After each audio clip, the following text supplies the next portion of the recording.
నా కూతురు వెనకాల నిలబడింది ఇండస్ట్రీ. ఆఫర్స్ ఏమైనా తగ్గాయా అక్క? లేదురా, నేను లాక్డౌన్ తర్వాతే నేను యాక్ట్ చేయడం మానేశాను రా. పెద్ద క్యారెక్టర్లు కూడా మంచి క్యారెక్టర్స్ ఏం రాలేదు, చిన్న చిన్న క్యారెక్టర్లు చేయలేను. 3 రోజెస్ అని ఒకటి, ఇంకొక 2 వెబ్ సిరీస్ అయితే చేశాను, మంచి మంచి క్యారెక్టర్లు చేశాను, మంచి పేరు వచ్చింది.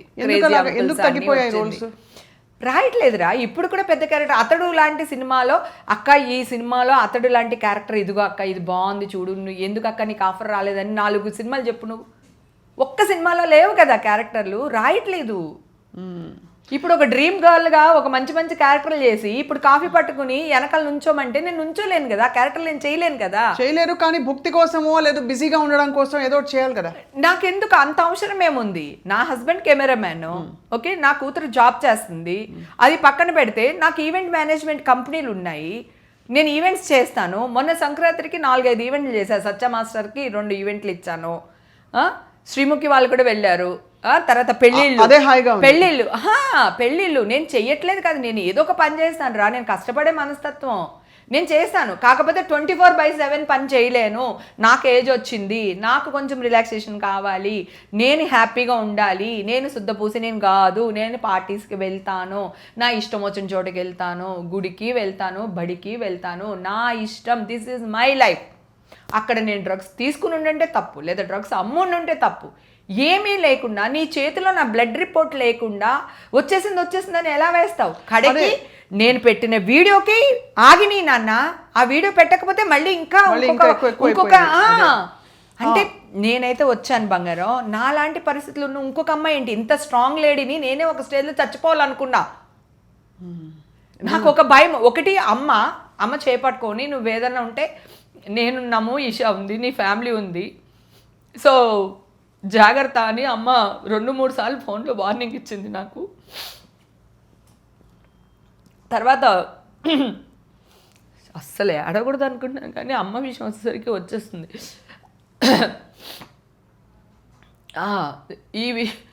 అమ్మ ఒకటి అనింది, నేను చచ్చిపోయి ఉండుంటే వీళ్ళందరూ మళ్ళీ ఏం న్యూస్ వేసేవాళ్ళో తెలుసా నా పైన, అవమాన భారం భరించలేక చచ్చిపోయిన హేమని వేసేవాళ్ళు. ఆ రోజు కూడా ఇట్స్ ఓకేరా, అప్పుడు కూడా నా మీద, నేను నా శవం మీద కూడా ఏరుకునే వాళ్ళు కదా వీళ్ళు. వీళ్ళని ఒక చిన్న మాట బూతు కాకుండా మీడియా గురించి ఇంత మాట అంటే అందరూ ఒకటి అయిపోతారు కదా.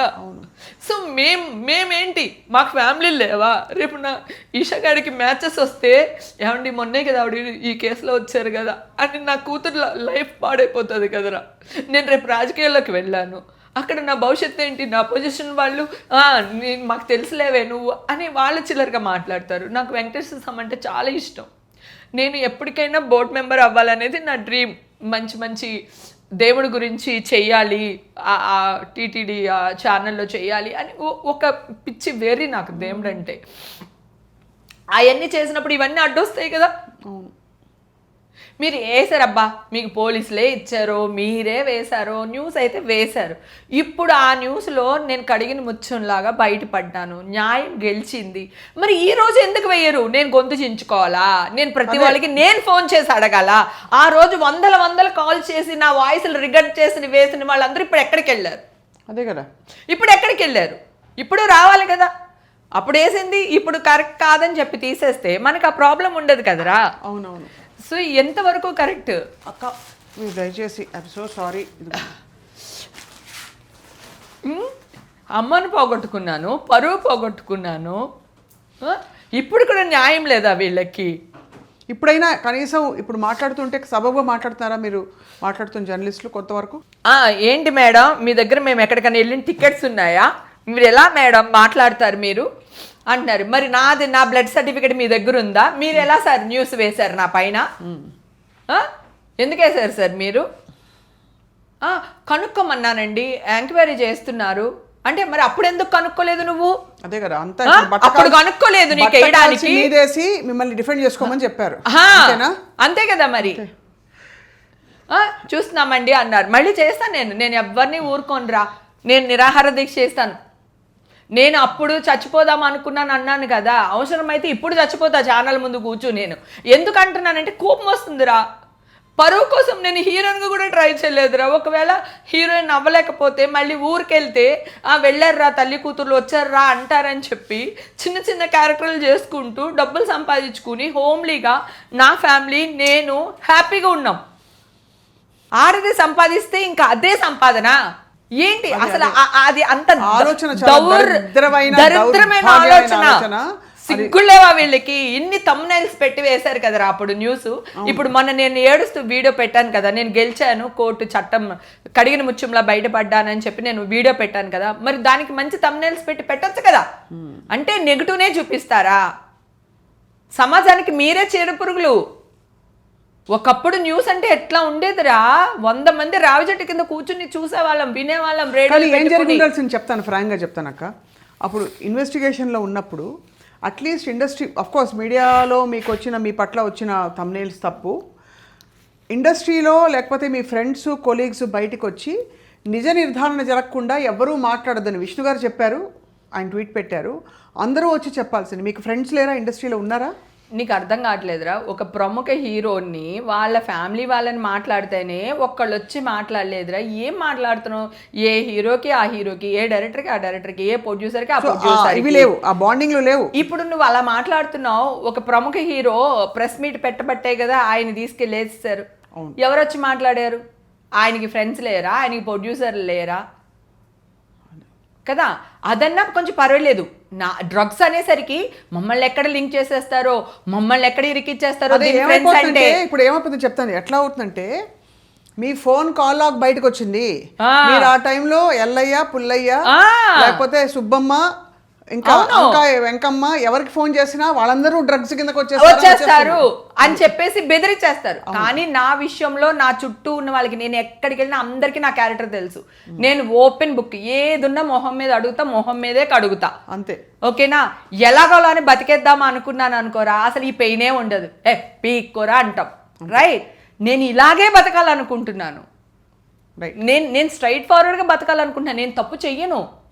అలా నేను ఒకవేళ తప్పు చేస్తే ఆ రోజు పోతాను నేను. ఓకే, ఎందుకంటే స్ట్రైట్ ఫార్వర్డ్ అనేది ఎంత పెయిన్ఫుల్లో నీకు తెలియదు బంగారం. చాలా స్ట్రైట్ ఫార్వర్డ్ అనేది చాలా ప్రాబ్లం. ఈ వాళ్ళకి నిన్ను చెడ్డగానే చూస్తారు ఫ్రెండ్స్ అయినా సరే. రేపు అర్థం చేసుకుంటారు, అరే ఇది కరెక్ట్రా, ఇది మొహమ్మద్ చెప్పింది నేను ఫీల్ అయ్యాను, కానీ వీళ్ళందరూ యదవులు, అది కరెక్ట్, ఉన్నది ఉన్నట్టు మొహమ్మద్ చెప్పింది అని చెప్పి తర్వాత మెచ్చుకుంటారు మనల్ని.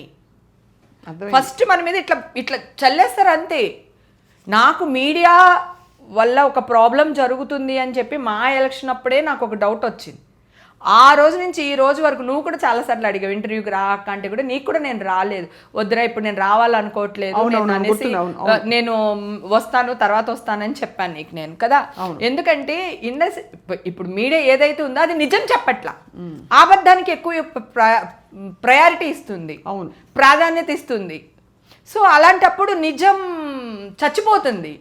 అమ్మో ఎందుకు వచ్చిన గొడవ, మీడియా వద్దు, మనకి ఏమొద్దు, ఇంటర్వ్యూలు వద్దు, ఏమొద్దురా, నా బతుకు నేను బతుకుదాము, అసలే నేను డిప్రెషన్లో ఉన్నాను. నాకు 44-45కి వచ్చేసరికి హార్మోన్ చేంజెస్ ఉంటాయి ఎవరికైనా సరే.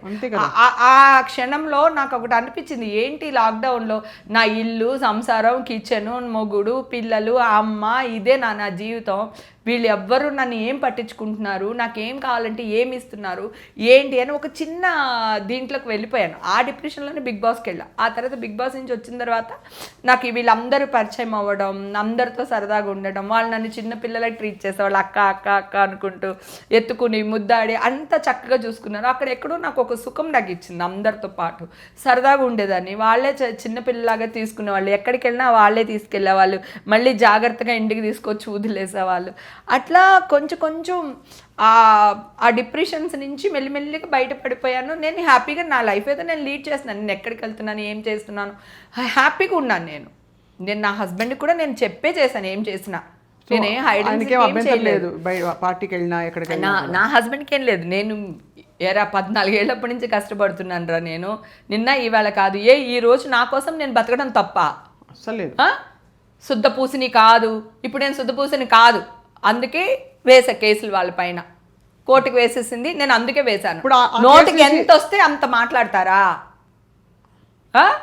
మనుషులేనా? నీకు ఆల్రెడీ భగవంతుడు అనేవాడు మనకి కొన్ని లోపాలు పెడతాడురా.